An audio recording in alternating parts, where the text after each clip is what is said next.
എൻ്റെ ദൈവമേ, എൻ്റെ വറുത്ത തമ്പുരാനെ.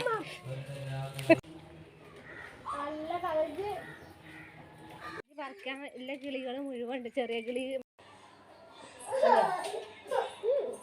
ഇങ്ങനൊരു നീളം കർമൂസയുണ്ട്, പിന്നെ നല്ല നാടൻ കർമൂസ ഉണ്ട്, വലിയ കർമൂസ ഉണ്ട്, വലിയതും. ഹായ് എല്ലാ കൂട്ടുകാർക്കും നമസ്കാരം. ഞാനിവിടെ തന്നെ ഇങ്ങനെ ഇരുന്നാണ്ടോ വീഡിയോസ് എടുക്കുന്നത്. ഇവിടെ ഇങ്ങനെ ഇരിക്കുമ്പോൾ നല്ലൊരു സുഖമുണ്ട്. അപ്പോൾ ഇത് ഇന്നലത്തെ കുറച്ച് വിശേഷങ്ങൾ അടങ്ങിയൊരു കുഞ്ഞു വീഡിയോ ആണ് കേട്ടോ. അപ്പോൾ രാവിലെ തന്നെ ചായ കൂടിയൊക്കെ കഴിഞ്ഞു. ഞാൻ മൈലാഞ്ചി കുറച്ച് പറിക്കണം. അപ്പോൾ അത് അരച്ചിട്ട് കുറച്ച് കയ്യിലിടണം. കുറച്ച് എണ്ണ കാച്ചാനും വേണ്ടിയിട്ട് മൈലാഞ്ചിയൊക്കെ പറിക്കാൻ വേണ്ടി റെഡിയായി നിൽക്കുകയാണ് കേട്ടോ. അപ്പോൾ മൈലാഞ്ചി ഞാൻ പറിക്കാൻ പോകുന്നത് ഞങ്ങൾ തറവാട്ട് വീട്ടിലേക്കാണ് കേട്ടോ. അപ്പോൾ മൈലാഞ്ചി പറിക്കാൻ പോകുന്നതിൻ്റെ മുൻപ് ഞാനൊരു കാര്യം പറയട്ടെ. മൈലാഞ്ചി, കർമൂസ, കറിവേപ്പില ഇതൊക്കെ നമ്മുടെ നാട്ടിൽ ധാരാളമായിട്ട് കിട്ടുന്ന സാധനമല്ലേ. ഇവിടെ ഇഷ്ടം പോലെ കിട്ടുന്നൊരു സാധനമാണ്. അങ്ങനെ ഇഷ്ടം പോലെ കിട്ടി ശീലമുള്ളത് കൊണ്ട് അവിടെ വളയത്തെ വീട്ടിൽ നല്ല വീട്ടിൽ ഈ സാധനങ്ങളൊന്നുമില്ല. ഇപ്പോൾ കർമൂസന്മാരൊക്കെ ഉണ്ട്, നട്ടുപിടിപ്പിച്ചിട്ടുണ്ട്. പക്ഷെ ആ നാട്ടിൽ ഈ സാധനങ്ങൾ കുറച്ച് കുറവാണ് കേട്ടോ. അപ്പോൾ നമ്മളൊക്കെ ഇപ്പോൾ ഒരനുഭവമാണ് കേട്ടോ പറയുന്നത്, അല്ലാതെ ഒരാളെ കുറ്റം പറയല്ല. അപ്പോൾ ഇങ്ങനെ ചോദിക്കുമ്പോൾ തരുന്നതൊക്കെ ഒരു ഇത്തിരി അങ്ങനെയാണ് തരുന്നത് കേട്ടോ. അപ്പോൾ എന്ന് പറഞ്ഞാൽ എനിക്കതൊരു ഭയങ്കര അത്ഭുതമായിട്ട് തോന്നുക. കാരണം നമ്മുടെ നാട്ടിൽ ഇഷ്ടംപോലെ കിട്ടുന്നൊരു സാധനം, പക്ഷെ ആ നാട്ടിൽ വളരെ വിരളമായിട്ടായിരിക്കും. കാരണം മലയാളം ഭാഷയിൽ അങ്ങനെ പറയേണ്ടി വരും. വളരെ കുറവുള്ള സാധനങ്ങളായിരിക്കും. അതുകൊണ്ടായിരിക്കും അങ്ങനെ ഒരു എന്താ അതിന് പറയുക, അതുകൊണ്ടായിരിക്കും അതിനൊരു വീര്യം എന്ന് തന്നെ പറയാം. അപ്പോൾ അതൊക്കെ എനിക്കിങ്ങനെ കിട്ടി ശീലമായതുകൊണ്ടേ എൻ്റെ വീട്ടിൽ തന്നെ ഇഷ്ടംപോലെ 2-3-4 മരങ്ങളുണ്ട്.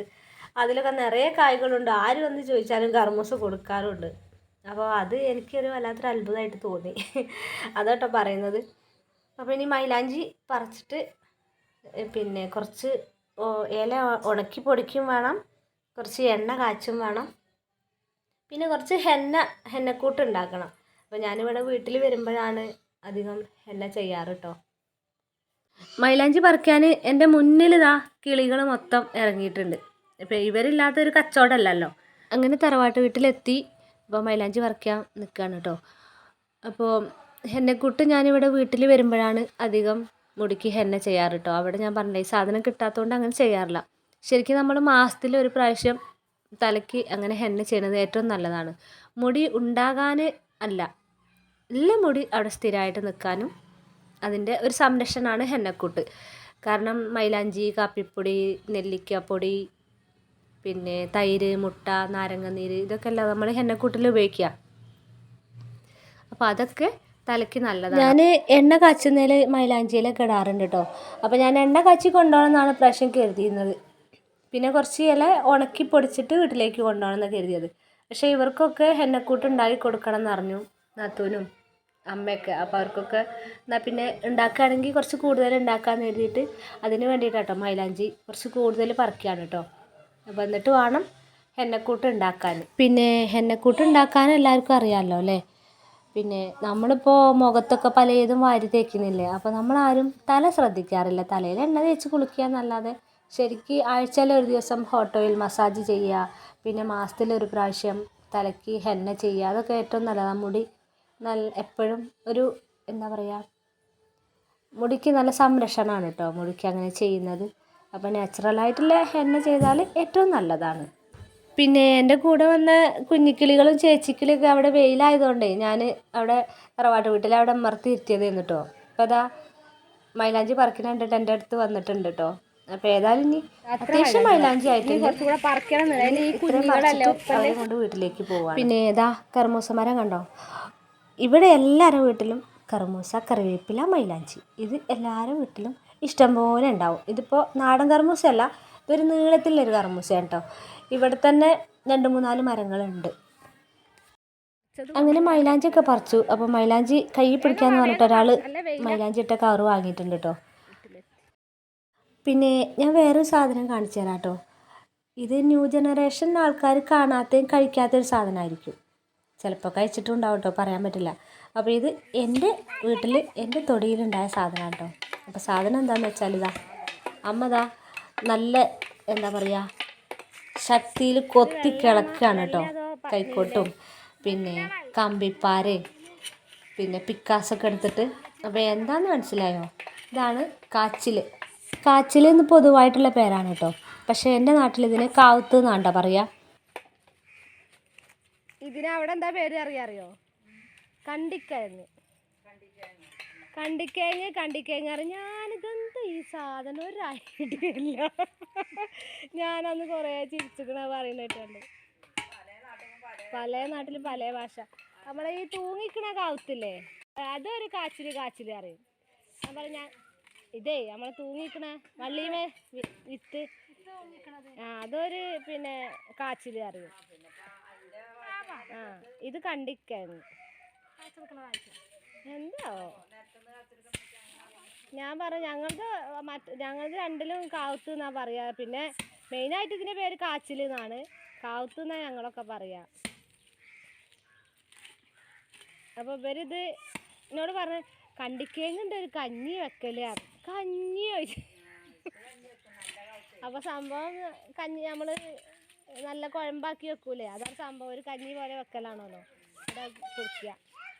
ഞാൻ പറഞ്ഞു ഞങ്ങളിത് പിന്നെ ഇങ്ങനെ പുഴുക്കാക്കി വെക്കലാണ്, അല്ലെങ്കിൽ ഇതിട്ട് പിന്നെ കൂട്ടാൻ പോലെ വെക്കും.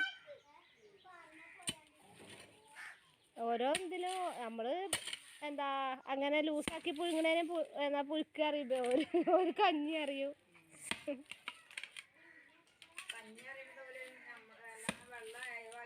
വെള്ളം ലൂസാക്കിയിട്ട് കഞ്ഞി പോലെ തന്നെ പാത്രത്തിൽ വെച്ച് കുടിക്കുക. ഇതിൻ്റെ ഒരു വിത്ത് കൊണ്ട് ചെല്ലാൻ പറഞ്ഞത്. കൊണ്ടുപോകാൻ കഴിയുമെന്നാവോ നോക്കട്ടെ.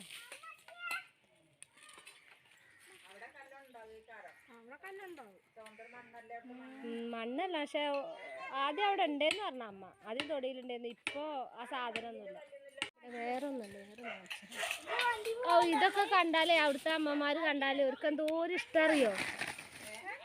അവിടെ എല്ലാ അമ്മമാർക്കൊക്കെ ഭയങ്കര ഇഷ്ടമാണ് ഈ സാധനം. ഇത് നീലയാ അതോ ഇതും വെള്ളയാ അല്ലേ? ഇതും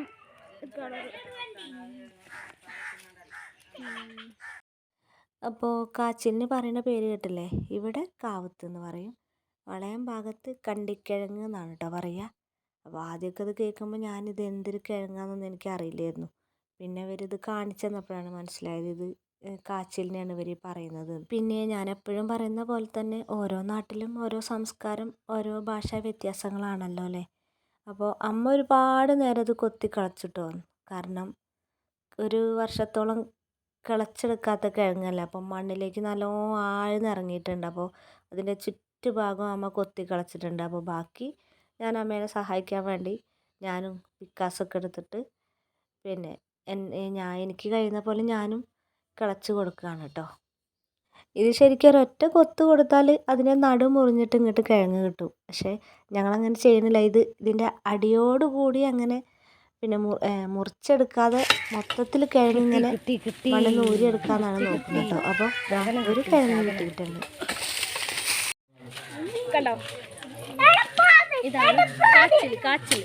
എൻ്റെ നാട്ടിൽ കാവുത്ത് എന്നറിയും, വളയത്തെ നാട്ടിൽ കണ്ടിക്കിഴങ്ങ് അറിയും.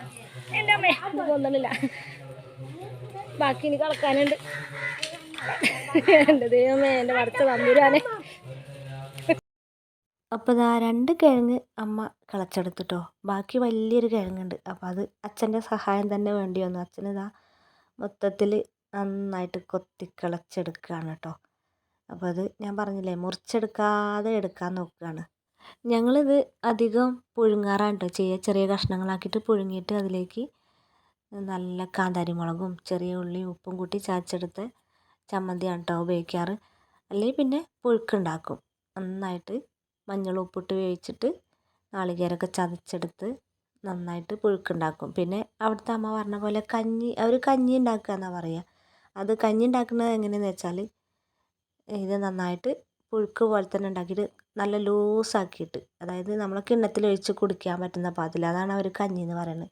അങ്ങനെ ഇതാ അച്ഛന് ഇത് എവിടെയും മുറിയാതെ ഇത് കളച്ചെടുത്തിട്ടുണ്ട് കേട്ടോ. ഇനി അടുത്തത് അമ്മേൻ്റെ പണിയാണ് കേട്ടോ. അതായത് ഈ കുഴിയിൽ തന്നെ കരിയിലയൊക്കെ വാരിയിട്ടിട്ട് അതിലേക്ക് കുറച്ച് വെണ്ണീറും കുറച്ച് ചാണകപ്പൊടി അല്ലെങ്കിൽ നമ്മളെ ആടിൻ്റെ വളം അതും കൂടെ ഇട്ടിട്ട് അത് നന്നായിട്ട് ആ കുഴിയിലേക്ക് ഇട്ടിട്ട് ഈ കാച്ചിലിൻ്റെ മൂക്കില്ലേ, അമ്മ പറയും ഇതിൻ്റെ മൂക്ക് ചെത്തുക എന്നാണ് പറയുക. അതിൻ്റെ മുകൾ ഭാഗം, ആ തണ്ട് ഇങ്ങനെ പൊന്തി നിൽക്കുന്ന ഭാഗം, ആ മുകൾ ഭാഗം ഒരു ചെറിയ കഷ്ണം മാത്രം എടുത്തിട്ട് അത് ഈ കുഴിയിലേക്ക് ഇറക്കി വയ്ക്കും. പിന്നെ അടുത്ത മഴ പെയ്യുന്നതോടുകൂടി ഇത് മുളച്ച് വരും. പിന്നെ അടുത്ത വർഷം ഇത് കളച്ചെടുക്കുക. അങ്ങനെ ഇത് ചെയ്യുക.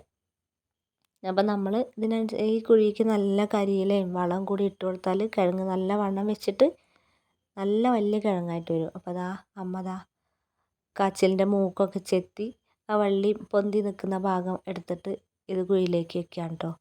പിന്നെ ഇത് നമ്മൾ മുളപ്പിക്കും ചെയ്യാം. നമ്മളൊരു ചാക്കിലോ പിന്നെ ഗ്രോ ബാഗിലോ ഒക്കെ കരിയില ഇങ്ങനെ ചാണകപ്പൊടിയും ആട്ടുംവളവും വെണ്ണീറൊക്കെ ഇട്ടിട്ട് അതിലേക്ക് ചെറിയൊരു കഷ്ണം കാച്ചിലിൻ്റെ കഷ്ണം വെച്ചിട്ട് ചെറുതായിട്ടൊന്ന് നനച്ച് കൊടുത്താൽ കുറച്ച് ദിവസങ്ങൾക്ക് ശേഷം മുള വരും. ആ മുളച്ച് വരുമ്പോൾ അത് മെല്ലെ എടുത്തിട്ട് വലിയൊരു കുഴിയിലോ അല്ലെങ്കിൽ പിന്നെ വലിയ ചാക്കില്ലേ, വലിയ ചാക്കിൽ കരിയില ഇഷ്ടം പോലെ നിറച്ചിട്ട്, മണ്ണൊന്നും വേണമെന്നില്ല, കരിയില നന്നായിട്ട് നിറച്ച് കൊടുത്തിട്ട് അതിൽ വെച്ച് കൊടുത്താലും മതി. അപ്പോൾ ചാക്കിൽ വെക്കുകയാണെന്നുണ്ടെങ്കിൽ പിന്നെ കളച്ചെടുക്കേണ്ട ആവശ്യമില്ല. ആ ചാക്ക് തന്നെ, ചാക്കോട് കൂടി തന്നെ നമുക്ക് പിന്നെ അടുത്ത വർഷം അത് പൊട്ടിച്ചെടുക്കുക, അതിനെ വെട്ടി കീറിയെടുക്കുക, എങ്ങനെ വേണമെങ്കിലും ചെയ്യാം. അപ്പോൾ കിളച്ചെടുത്ത കാച്ചിൽ നിങ്ങൾ കണ്ടില്ലേ, ഇതുപോലത്തെ ഒരുപാട് കാച്ചിലുകൾ ഇനിയും കിളക്കാനുണ്ട് കേട്ടോ. അപ്പോൾ വൈകുന്നേരത്തെ ചായക്ക് വേണ്ടിയിട്ട് ഞാൻ ചെറിയ കഷ്ണം എടുത്ത് കഴുകി ചെത്തി വെട്ടി ചെറിയ കഷ്ണങ്ങളാക്കി മുറിച്ചെടുത്ത് പുഴുങ്ങിയിട്ടുണ്ട് കേട്ടോ. അപ്പോൾ ആവി പറക്കുന്ന കട്ടൻ ചായേൻ്റെ കൂടെ നല്ല വെണ്ണ പോലത്തെ കാച്ചിൽ പുഴുങ്ങിയതും. ഇതുകൊണ്ട് പായസം ഉണ്ടാക്കുക, ജ്യൂസും ഉണ്ടാക്കുക. അത് എത്ര പേർക്കറിയാം? ഇതുകൊണ്ട് പായസം ഉണ്ടാക്കിയാൽ നല്ല ടേസ്റ്റാണ് കേട്ടോ. അതുപോലെ ജ്യൂസ് ഉണ്ടാക്കിയാലും നല്ല ടേസ്റ്റാണ്. ഞാനിത് രണ്ടും എൻ്റെ നാത്തൂന് ഉണ്ടാക്കിയിട്ടാണ് ഞാനിത് കഴിച്ച് നോക്കിയത്. നല്ല ടേസ്റ്റാണ് കേട്ടോ. അത് അവളുടെ ചാനലിൽ ഇട്ടിട്ടുണ്ട്. ഞാൻ അതിൻ്റെ ലിങ്ക് ഡിസ്ക്രിപ്ഷൻ ബോക്സിൽ ഇടാം കേട്ടോ. അപ്പോൾ വൈകുന്നേരം ഒരു 6:45 മണിയപ്പോൾ ഞങ്ങളെല്ലാവരും കൂടി ഇരുന്ന് ചായ കുടിക്കുകയാണ്. അപ്പോൾ എൻ്റെ കൂടെ എൻ്റെ കാന്താരി പെണ്ണും ഉണ്ട് കേട്ടോ. അപ്പോൾ ഇതൊക്കെയാണ് ഇന്നലത്തെ വിശേഷങ്ങൾ. ഈ കുഞ്ഞു വിശേഷങ്ങൾ ഇഷ്ടമായിട്ടുണ്ടെങ്കിൽ മാത്രം ഒന്ന് സപ്പോർട്ട് ചെയ്യാൻ മറക്കരുത് കേട്ടോ. Thank you.